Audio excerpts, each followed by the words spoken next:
I think Joe Biden has done a great job in reuniting the country. We haven't seen this type of unity within the different demographics and races of people in this country in a very long time. Think about it. You got poor people of all races in this country coming together to fight and stand against the foolery of this current administration.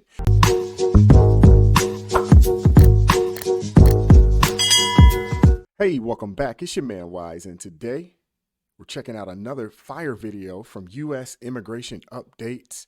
Before we get into the video, please make sure that you like, share, and subscribe to the channel. Drop me a comment down below. I appreciate all the love and support. AskWiseToday@gmail.com is the best way to get a hold of me. And without further ado, let's get into the video.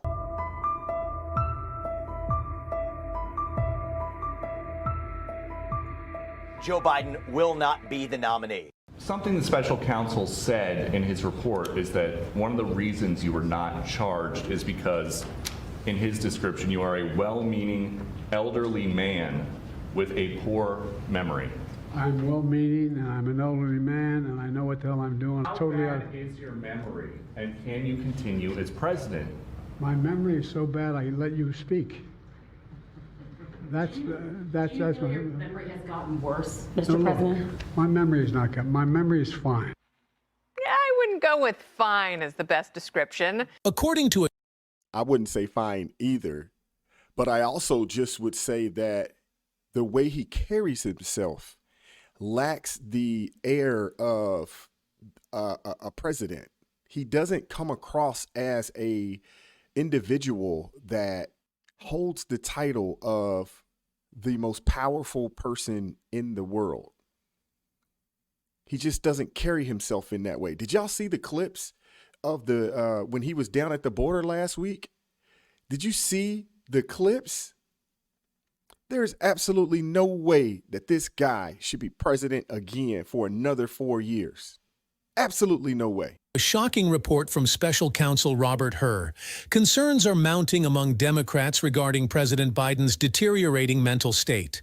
Sources reveal that Democrats are increasingly wishing for a way to change the 2024 ticket, fearing that the time to do so may have already passed with the primary calendar in full swing.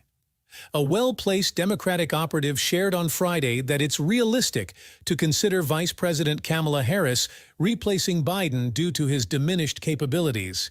However, they added that the party's slate of candidates might remain the same as 4 years ago. Did y'all see Kamala Harris throw a party at the White House playing some of the most ratchety music ever? It's probably some of the most ratchety music ever played in the White House, to be honest with you. And that's the lady they want to push forward. That's the person they want to push forward as the potential next president of the United States. You know we're living in cuckoo for Cocoa Puffs land. You know we are. The fact that somebody is thinking about that is just flat out insane. So it's interesting. Alicia, I don't blame Jill Biden for being defensive of her husband. Totally. I think any woman would do the same thing and make sure that he is protected. She obviously knows what condition she's in. What I do blame her for is the fact that they are continuing this charade. Well, right. And she's not just a spouse, right? She's not just, and she's the first lady, and she knows very well what she's dealing with. What we don't know is how long she has been leading him along and defending him and all that. And I get it. That's what spouses do. If someone left my husband out to dry, I would end them. And he knows that, and so do the people around him. But I'm not the first lady. And you can think about that in a warm way of like, oh, she's protecting her husband, until you consider in this book, quote, her dislike of Trump was a driving reason behind her support for him to run and for re-election. So she knows exactly who, not only who she's dealing with, who her staff is dealing with, but who the United States has in the White House. And she continues to let him do this, and then it sounds like blame others when he isn't up to the task. Yeah, and Well, it's about power, too. I think she enjoys being the first lady. I think she enjoys when she walks into a room, everybody stands and almost, bows down and kisses her feet. I think she enjoys that and enjoys the attention that comes with that role. And maybe it's a situation where she doesn't want to let it go even at the expense of her husband walking around looking like a shell of himself. And she also has no love for the vice president. Look, I think the number one takeaway, Trace, is this. Joe Biden will not be the nominee. I said this last year. People dismissed it as some type of conspiracy theory. Today, I think it became that much more obvious. Play this out. Biden's own DOJ and special counsel is effectively releasing a report that undermines the case for him to actually be a candidate for the U.S. presidency, right as Biden's poll numbers are cratering. We have to do the math, skate to where the puck is going. Not fall for the deflection, but I do think what they're planning for is to sideline Biden as the nominee, trot in a different puppet instead. That's the most significant takeaway from tonight. And what do you... Or the party itself is completely against what they quote unquote would consider democracy. What they would like to do is not have any form of primary, no debates, nothing, and just place a guy in there and say, hey, this is the guy that you guys are going to vote for if you are a Democrat or a liberal. That's how they go about doing things. That's what happened, this past time around. That's what happened when Hillary and Bernie Sanders were running. They literally just placed Hillary and said, hey, you're it now. You've been anointed. That's it. They don't care what their voters, they don't care at all what their voters think. It's crazy. What do you think caused the most damage, Vivek? I mean, we saw covering live today the report that came down from Robert Hur. It was detrimental, but then you had the news conference tonight. Did the president make a mistake by coming out with this news conference? Would it have been better just to issue a statement and then maybe move on or at least address it tomorrow? What do you think about the timing and the decision making? I think the decision making was even poorer than the actual execution of it, both of which were terrible. But I think the reality is this. The managerial class in the Democratic Party, and I believe in the deep state, has decided that they have lost their use for Joe Biden as a puppet. I think they laid a trap for him. They invited him effectively to prove to the American people that he doesn't have the mental acuity to do it. He fell into their trap. And now they're laying the groundwork for in the coming 3 months to sideline him and actually put up who the real nominee is going to be. So I said this at the end of one of the Republican presidential debates, and I'll say it again. Just be honest with the American people. Tell us who the actual nominee is going to be so that we don't play these games and we can actually have an honest, open debate about who should be the next president of the United States, because we know that Joe Biden is not going to be one of those candidates, and I think tonight made that much more clear.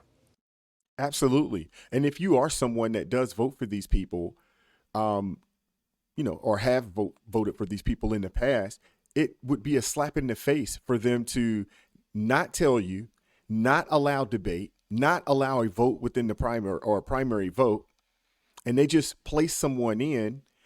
They're telling you exactly who they are, how they would like this country to run. And if you go out and vote for these people based on their actions and just placing someone and saying, hey, you're a Democrat, you're a liberal, this is the guy you're voting for now, without you having any say so, I feel sorry for you. I really do. Because these people are playing you. And what you don't understand is that they're not the party of democracy. They're definitely not the party of the republic. They are a socialist, Marxist. They would prefer some form of dictatorship or dictatorial style government. You guys have to wake up and see what they would like to do.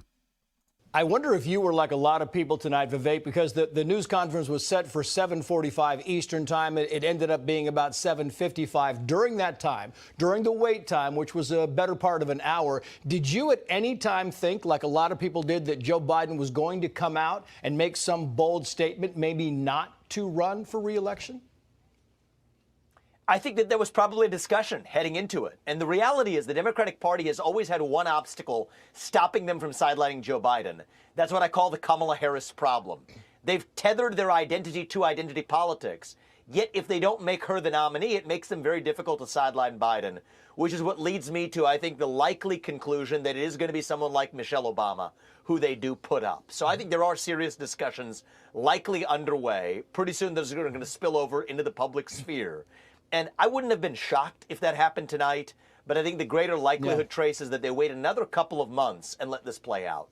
We talked about the mistakes that he made, and this is my last question to you, Vivek. Thank you for coming on. We talked about the mistakes the president made tonight after trying to convince America that he had a sound mind. What struck me the most was his back and forth with a reporter where she was saying that America is concerned about your mental acuity, and he said, that's your take, that's your opinion, that's your... And it really wasn't, because it's been happening all day. Very defensive about that.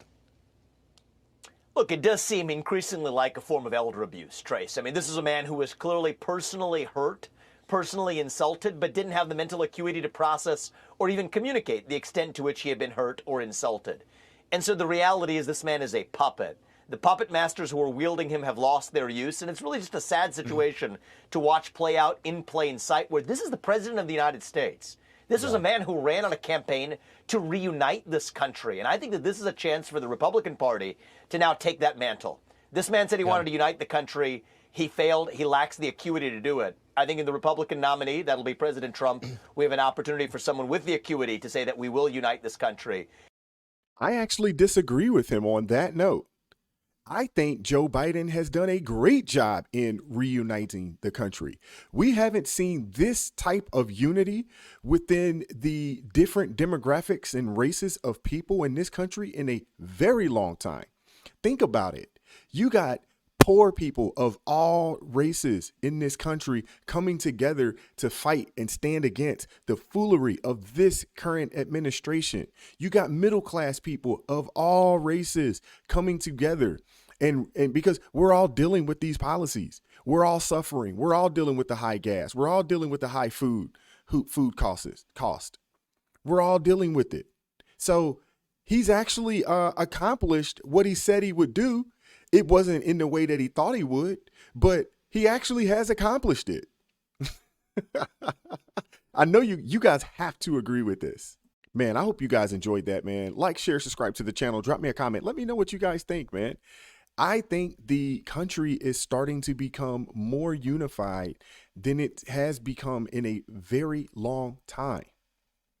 Because of the failed policies of this administration, regardless of who you are, what you look like, where you live at in the country, we're all suffering. We're all dealing with the same issues.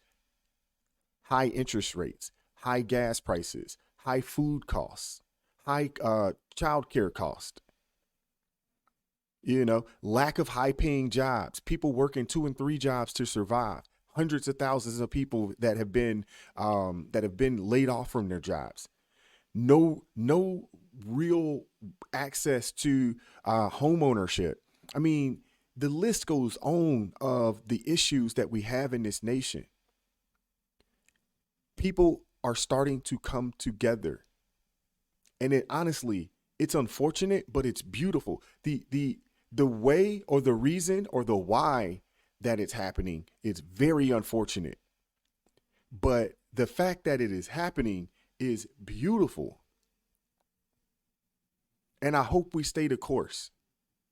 I hope that, you know, President Trump doesn't get in there and 4 years of liberal media spewing garbage. I hope that doesn't drive another wedge back into the people again. We need to know that it's us against them. And we're in that situation. Whether you are a poor person in the Blue Ridge Mountains of Kentucky, or a poor person on the south side of Chicago, or, out on West Baltimore, or, out in the Bronx, we're all suffering and dealing with the same issues from this failed administration. Again, like, share, and subscribe to the channel. Drop me a comment down below. Keep God first in your life, America first, and I'll catch up with you all next time. Peace.